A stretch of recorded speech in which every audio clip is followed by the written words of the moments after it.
होते हैं उसमें, माँ के सारी स्त्रियाँ होती हैं जो जाके वहाँ रोती हैं। क्यों? क्योंकि वो ऐसे भी रोती हैं, उनका पूरा जीवन ही रुदन का है। उनके लिए बहुत आसान है, जब भी चाहे तब रो देंगी, क्योंकि वो दुख से तो भरी ही रहती है। शनिचरी का जो चरित्र उन्होंने बनाया है, उसको कभी भी वो खुद ये मानने लगी है कि शनिचर जो ग्रह है उसी उसके जीवन को बर्बाद कर दिया, उसको ग्रस लिया, उसको कभी भी सुख नहीं मिला जीवन में। जितनी मौतें उसके जीवन में हुई हैं और किसी पर वो रो नहीं सकी, वो रो नहीं सकी। देखिए ये सब कॉन्टेक्स्ट है जिसके कारण ये रुदाली एक तरह का इसका पॉलिटिकल इकोनॉमी है, क्योंकि ये ऐसा ये एक काम है, it's a female feminine work जिसके लिए पेमेंट होता है।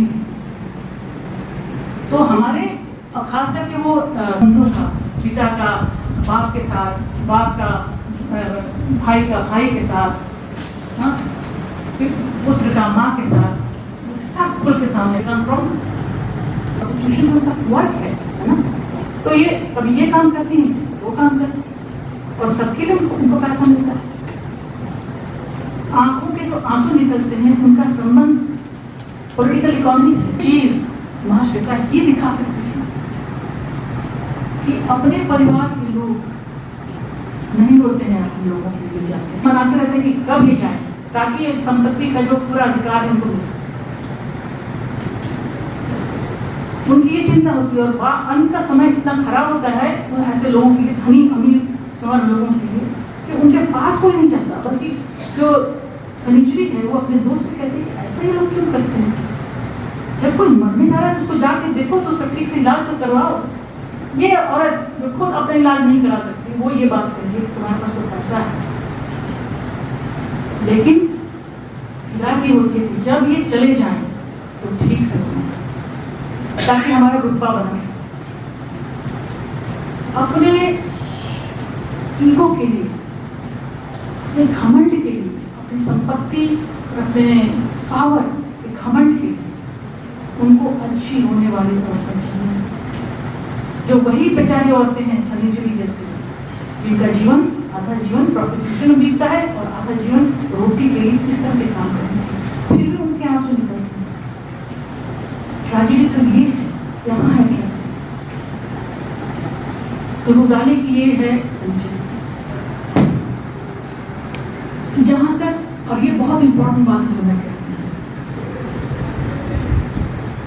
जो द्रौपदी कैरेक्टर है वो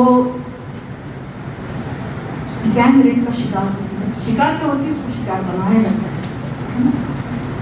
और वो जब, और ये होता क्यों है, उनकी जमीनों के लिए, उनके जंगलों के लिए वो ऐसे काटे जाते हैं जैसे कि पेड़ भी नहीं,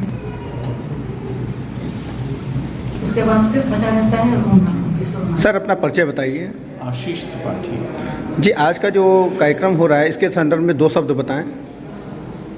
भारतीय साहित्य की बहुत महत्वपूर्ण लेखिका और आज़ाद भारत की बहुत बड़ी सामाजिक कार्यकर्ता महाश्वेता देवी, जो मूलतः बांग्ला की लेखिका थी, उनका ये जन्म शताब्दी वर्ष है।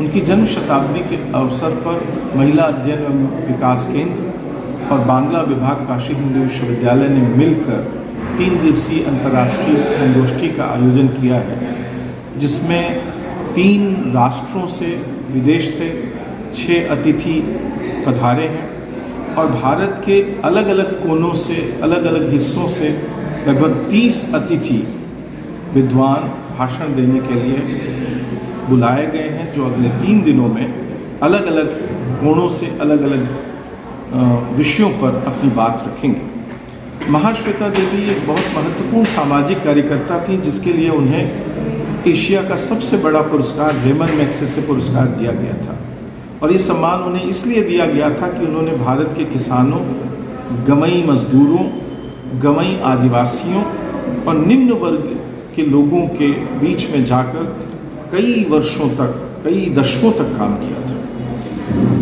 आदिवासियों, किसानों, गरीबों, गंवई लोगों के बीच में रहने का एक असर उनके साहित्य पर, उनके लेखन पर आया।